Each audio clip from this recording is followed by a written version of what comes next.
Hello, I'm Dicey Dan and welcome to the video on rules. Rules, where would we be without them, hey? Where would we be without rules? In a better place than we are now, I'll tell you that, eh? In this world of TTRPGs, there's a ton of rules out there.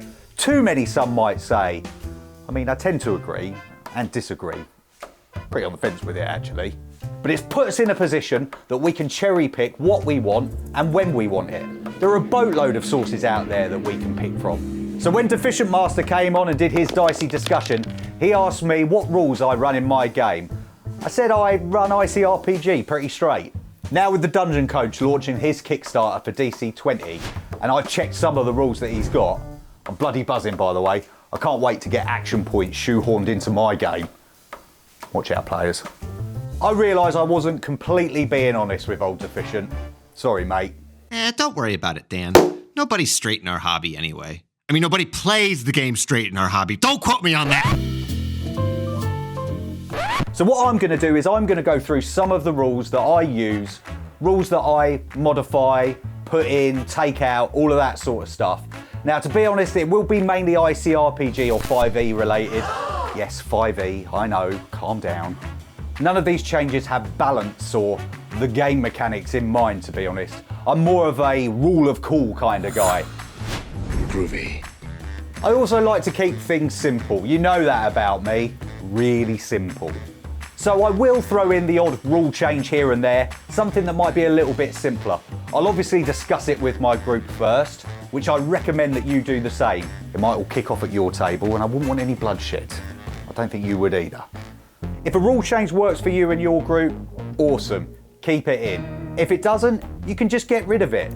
It's all about plugging in these rules, seeing if they work, and if they don't, get rid of them. So I hope you do find some of these useful, and if you do like them, give them a go. I did try and think of where I got most of these rules from. I think mainly ICRPG, but I could be wrong. I would link them below, but I don't remember. I'm sorry. I apologise. Comment below how stupid I am.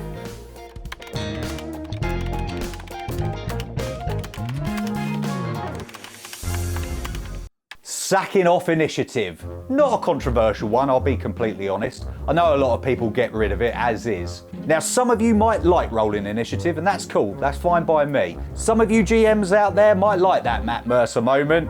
Roll initiative. It signifies things are gonna kick off, that a fight's about to happen.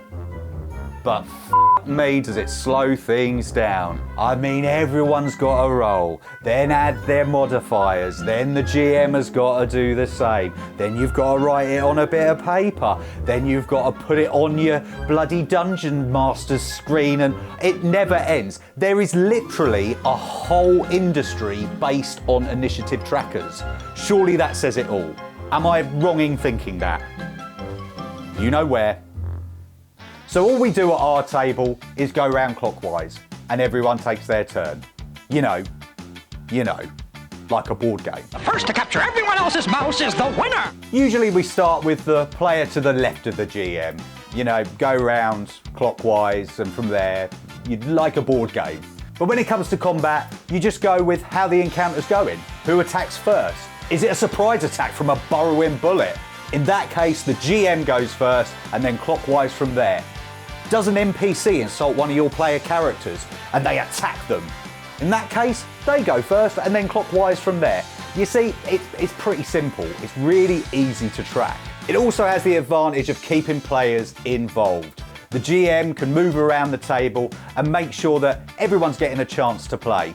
You know the sort of characters, you know the sort of players, the ones that hog the limelight every now and again. Now, I'm not taking a pop at you, but sometimes you need to pipe down. Pipe down and let other people play. You know who you are. So whether it be turn order in combat, role-playing, even exploration, it makes it really, really easy to track. Opportunity of attack can f*** off. Now I get it. Sure, there are character builds that rely on the rule, and yes, I know there is a disengage action, but God, I find these options rubbish. They're boring. They're so boring, aren't they? Come on, can we be honest with each other? Comment below. Now, I don't like the idea of moving away and potentially being hit in combat. I think it promotes, I'm just going to stand here locked in place and hit it till it dies. Am I right? Or I don't like the idea of spending an action to move away. I really find it all so boring. It's all so fucking boring. Being locked in place. Burr, burr, burr. Rubbish. So this is what I do in my games. Now, I'm not saying it's perfect. Again, like I said before, I don't have balance and mechanics in mind, but I prefer a dex roll to disengage. So if you succeed, you can move away from the enemy and take an action. If you fail, you can't move, you're still locked in place, but you can still attack. If you roll a 1, now that's when an enemy can hit you. That's where they get an opportunity of attack. It promotes that I've made a critical fail, something bad is going to happen. We'll get to that. Foreshadowing. I feel that it keeps the players engaged in combat and doesn't punish the player for just walking away from the enemy. You've got plenty of other ways that you can punish your players. You know you do, GMs. You know you do. Exploding dice! So keeping the excitement up in combat and keeping it simple. Now, some of you might know what exploding dice are, some of you might not. Tui, do you know what exploding dice are? No. Excellent. So for you like Tui, I'm going to explain what they are. So on a successful hit, if you roll maximum damage dice, you get to roll your damage dice again, and you add that number to that roll. So just to give you an example, if your maximum damage is 8 and you roll an 8, you get to roll that again. If you roll a 2, you add a 2 to it, doing a total of 10 damage. Easy as that. However,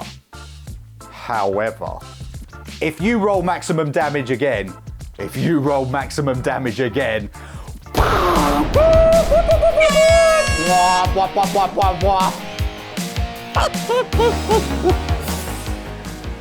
get to keep going. You get to keep rolling your damage dice for as long as you want.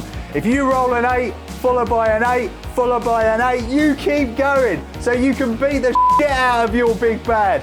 Beat the shit out of your big bad. He won't know what's hit him. He could be done in 1 round if those dice keep exploding. That little goblin that's got 2 hit points, you trounce him. He could be pummeled to mush. He is shit on your shoe. He is nothing.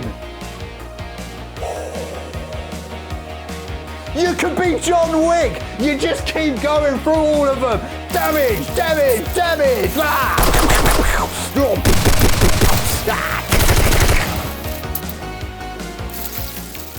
I really like exploding dice. I think that they could be a real benefit to your game, and you should consider including them in your next session.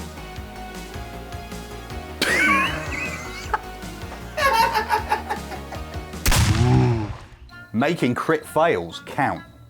So this applies in and out of combat. It seems we really celebrate critical success in this game, and we should. Whether that be dealing a killing blow to the big bad, or extracting information from an NPC, or tracking the movements of a dangerous animal in the forest. We get given a lot of information or damage on a critical success. Now, I'm not saying this is wrong or right, and every table's different. If something's impossible, you probably won't succeed on a nat 20, let's be honest. But when we roll a 1, it usually means you just fail. I've played so many games where this is the case. Whether that be in roleplay, exploration, combat, you fail. I say embrace the fail. Consider using something like a fumble table. There's loads online that you can get hold of, it's pretty easy. In combat, that's where your easy nat 1s happen. You drop your sword, you run out of arrows, something like that. Maybe you swing too hard in the battle and hit yourself in the knee and do yourself 1 point of health damage. Social encounters are a little more tricky. You could do something like offend an NPC using a hand gesture that's considered rude in their society. And now all charisma rolls are hard or have disadvantage, however you want to play it. Maybe you let off a silent but deadly guff and it clears the whole room before you gain the information that you need to move the story forward. What's wrong with you, you stinky bastard? Or if you're exploring the forest and you're tracking some bandits to rescue a hostage, but you roll a 1, that could take you in the opposite direction. Oops. Whatever it may be, your GM will come up with something. Maybe you can come up with some tables yourself. If you do, let me know. Give me an email, comment below. How you do it is up to you. Just start making those fails count. Mana points for magic. So this was the rule in DC20, link to his Kickstarter below, that made me think, oh yeah, I'd do that. So magic in TTRPGs, particularly 5e, I'm not sorry, are so complicated. Spell slots, preparing spells, rituals, cantrips, there's all sorts of other things. The tables that you have to look into, the things that you have to cross-reference. Honestly, for beginners, this magic system is so confusing. It's so confusing. What are they thinking? I mean, really, what are they thinking? So what I do for my players is I give them mana points, or a mana pool, whatever you want to call it. It doesn't matter what you want to call it. Mana points, mana pooling. Semantics, isn't it? Come on. So generally speaking, a caster in my game starts with 10 points of mana. It costs 2 points of mana to cast a spell, and away you go. It's literally it. That's literally the base of magic. You see how easy that is? You have a certain currency, and you spend that currency to do something. There are further rules to that. So if you want to cast a spell at a higher level, it costs more points. Points are regenerated by resting, sacrificing health points, or loot. This is across the board for all casters. Of course things can change depending on your alignment or the quality of rest that you get, or even if you've got a magical item that halves the cost of a spell. For beginners it works better because it makes that computer game link that's in their heads. You know, like in Diablo or Skyrim, if you run out of mana, you ain't casting any spells. So that's pretty much it. I just wanted to share with you some of the rules that I use when playing at home. I'm sure there's loads of other bits and bobs that I use in my games that I don't even realise aren't part of the rules. They're actually just plugins that I've got from other places. You might find some of these rules sound cool, especially if you only play 5e. Please stop playing only 5e. That's cool, go with it. Plug them in, try it, talk to your players, get them involved. I'm sure they'll be happy to mix it up here and there. So if there's one thing that you take away from this video, go out and check some other rule systems. You might find some little rules here and there that you really like, that you want to plug into your game. I know I have, you can tell by this video. I'm going to be showing you in another video soon how to modify Dungeon Crawl Classics magic spells into your game and use them as scrolls. But until next time, like, subscribe, comment, unsubscribe, I don't mind. Notifications, notify all, do the bell icon, all of those other things. There's so much to remember. Ah!